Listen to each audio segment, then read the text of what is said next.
Tens of thousands of people were laid off from corporate America last week. If that includes you, or if it's a terrible fear that is keeping you up at night, this is your invitation to take a breath.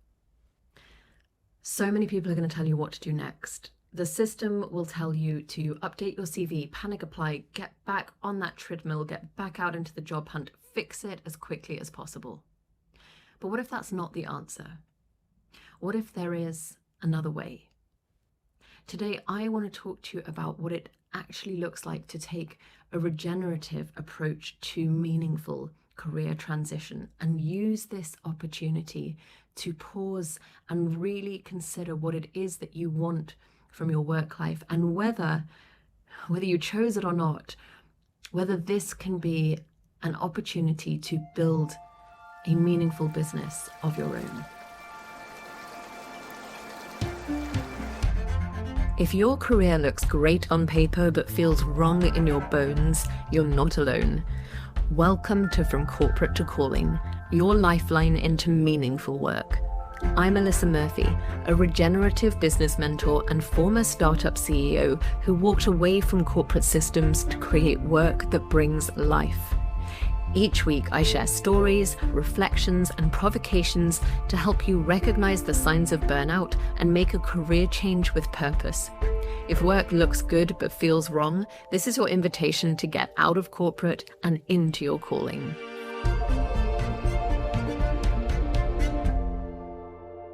Welcome to episode 55 of From Corporate into Calling. I'm your host, Alyssa Murphy. How cool that we're at 55 episodes. I am really proud of that. And this week, we really had to address corporate layoffs because it's been really intense, and there's an awful lot of people who woke up in the middle of the night to a text message telling them that their job had gone. And there's also a lot of people out there giving really well-meaning advice about what to do to fix that situation as quickly as possible. And today we're going to explore what it might look like to take a kind of radically different approach to meeting this moment. Let's start with the reality of what's happened. So Amazon announced, I think they've said 14,000 layoffs, but it might be as much up to 30,000 layoffs. Many employees said that they found out by a 3 a.m. text message. The concept is kind of so incredulous that it's hard to articulate. A 3 a.m. text message telling them that they were no longer required in their job. And these people who heard just this last week are not alone. In October, over 170,000 jobs were cut across the US, including more than 17,000 in the tech sector in a single week. And by the end of this year, end of 2025, analysts expect jobs cuts to surpass 900,000, and that would be the highest rate since 2020. Amazon says that those cuts are due to advances in AI, and I'm sure that feels really great to the humans who have just been replaced. So maybe this is something to do with AI efficiencies, or maybe it's about the nice little bounce in share price that they're probably going to get that tends to follow a mass redundancy announcement. Either way, this clearly isn't a one-off, it's a pattern, and it's only going to get worse because corporations like Amazon tend to lead the way and kind of open the door for other organizations to act in the same way. So now that companies can cite AI efficiency savings as a palatable cover for cutting human jobs, where does this end? Meanwhile, the job market is clearly brutal. And if you spend any time at all on LinkedIn, you're going to see a lot of advice about how to get back in the game, to tighten your position, double down on your LinkedIn connections, stay visible. That's not bad advice, but I'm going to stick my neck out and say that it is shallow advice because it doesn't address the deeper truth that's going on here. And that truth is the corporate system that most of us were taught to depend on for safety was never, ever designed to keep us safe. It was designed for profit. And as soon as we, as an employee, do not serve that pursuit of profit, we become expendable, sometimes overnight. So if you have just been laid off, or if you are nervously preparing for that possibility, I want to offer you something different today. I want to share with you 6 regenerative strategies for approaching what may come next in your career. And I know it hurts. I know it's deeply painful. This is not intended to fix that pain. This is not intended to kind of magically solve anything. I'm not trying to gaslight you if you're feeling devastated. But it may be that with some time and some reflection and some processing, you yourself begin to wonder whether getting back out there and getting in that hunt for another job that puts you in the exact same position that you were in before, part of that corporate machine, just as potentially expendable as you were before, is really what you want, or whether you are being called to a different kind of relationship with work and the possibility to create work on your own terms. So here we go. Here are 6 regenerative strategies that you can try as a radically different approach to handling a corporate layoff and discovering what comes next. Number 1, this is so important. Please remember that it is not your fault. We've begun to talk about this, but look, corporate greed will always win out. When a company puts profit before people, workers become expendable. And that illusion of security that so many of us associate with corporate disappears overnight. So this is not about your performance. It's about a broken system. So yes, take time to feel awful about what has happened. Time to feel angry about it. Time to really process what has happened. But don't internalize this as a personal failure. It's a failure of the corporate system. Number 2, resist the reflex to rush right back in. It's totally natural to crave relief and a kind of balm when you're feeling that sting of rejection. And no matter how much you understand that it's not possible, you're probably going to be feeling that to some degree, and you're going to want to fix that feeling.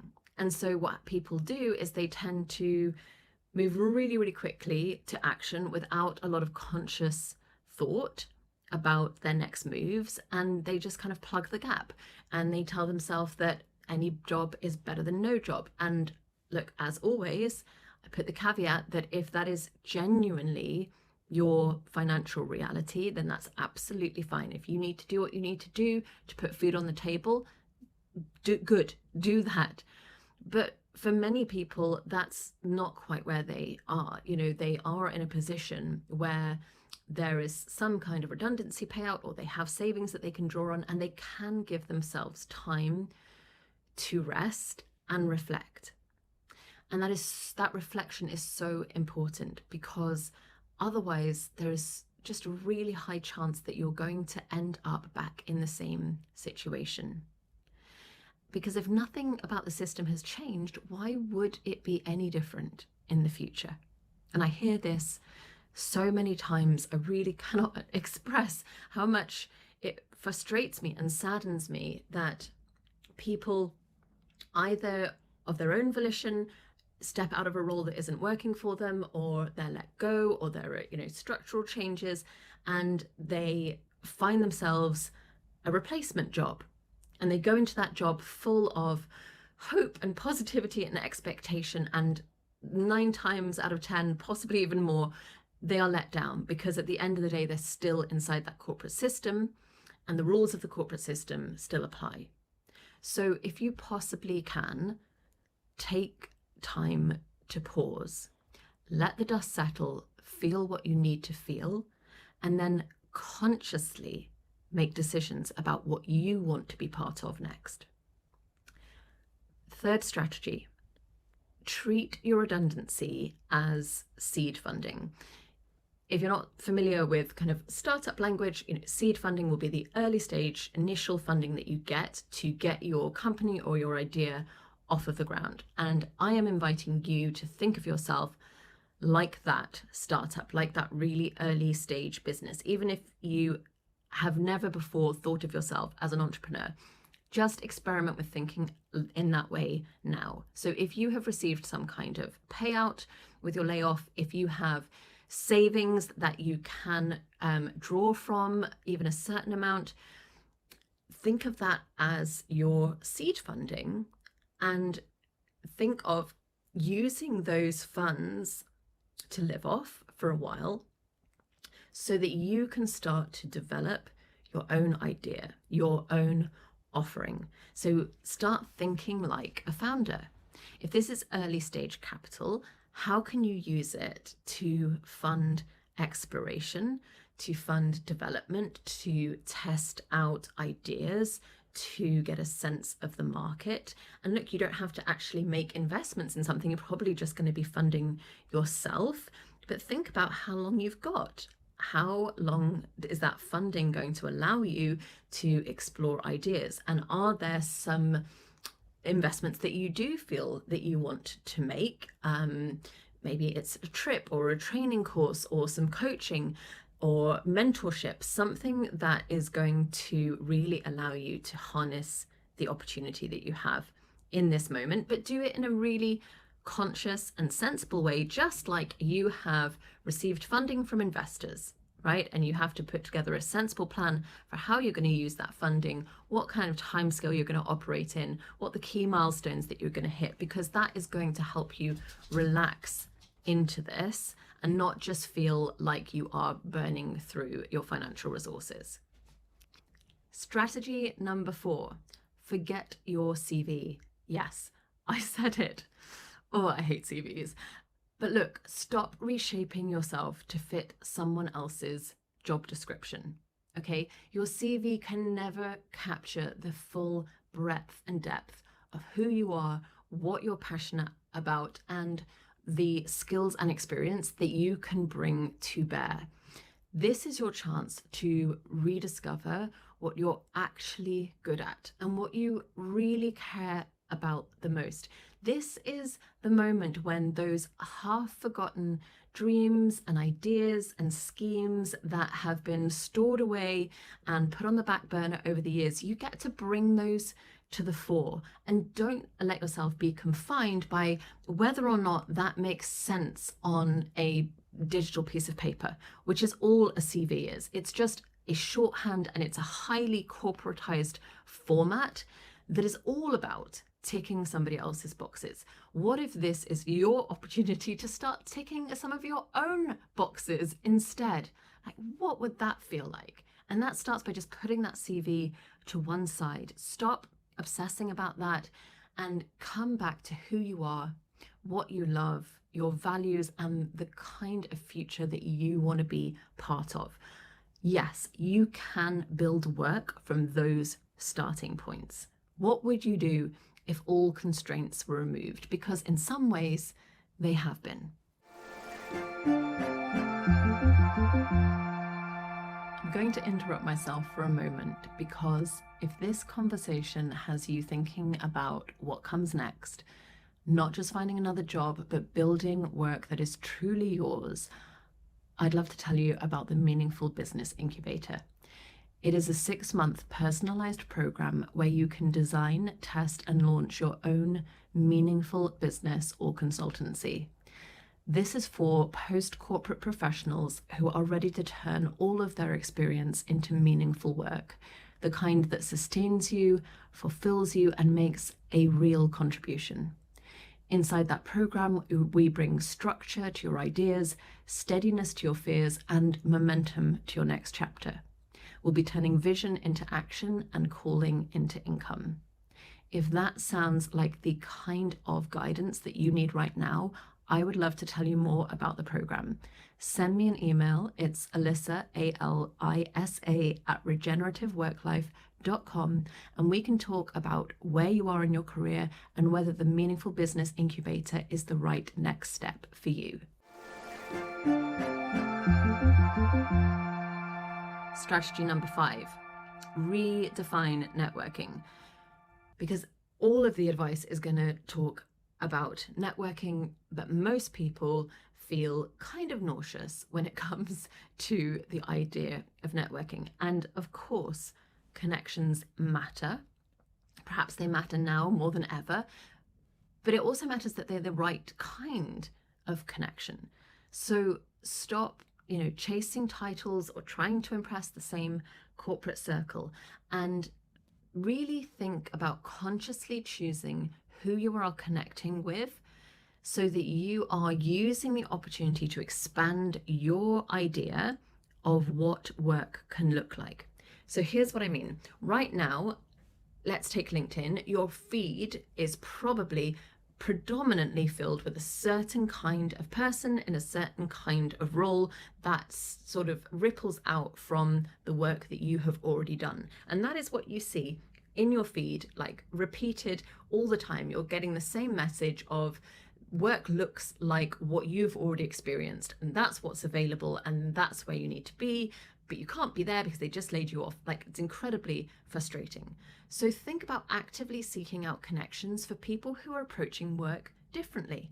Freelancers, founders, community builders, regenerative practitioners, people with job titles that you never even knew existed, anything that you see in a headline that just lights you up and you think, wow, someone can do that for a job. I mean, I think of a connection, I can't remember exactly what her title is, but essentially she tracks water sources in land. So she helps people to analyze an area of land and track the water sources, and she posts amazing content about the different ways that you can look at how grasses and other vegetation grows and sort of contours in the land to be able to even just do a visual assessment. Anyway, that's the kind of thing that just fascinates me when I'm like, wow, that is your job. That's amazing. Look for those people, whatever that kind of spark of aliveness is for you, and connect with those people, because it's going to broaden your horizons. It's going to expand your definition of what work can be. It's going to give you deep inspiration. And right now, those are your people. The final strategy, number 6, be radically kind to yourself. Okay, we have talked about this. You are not just job hunting. You are taking the opportunity to fundamentally reimagine your relationship with work. And that is deep stuff. It means deconditioning a lot of very deep-rooted beliefs. It means soothing and working with your nervous system on a daily basis. And it requires an ongoing connection to your deeper why. You have to know for yourself why you are pursuing a different kind of work. You have to know what you are never willing to go back to. You have to see the system for yourself, articulate it in your own words, and make that decision within you that you deserve something better. You deserve work that brings life to you and to the world around you. That is my definition of regenerative work. So don't expect yourself to sprint, to get back in the hustle and grind, get on the treadmill. This is slower work, it's deeper work, it's real work. So there we have our 6 strategies for taking a radically different approach to career change, particularly when that career change has been somewhat thrust upon you. Number 1, remember it's not your fault.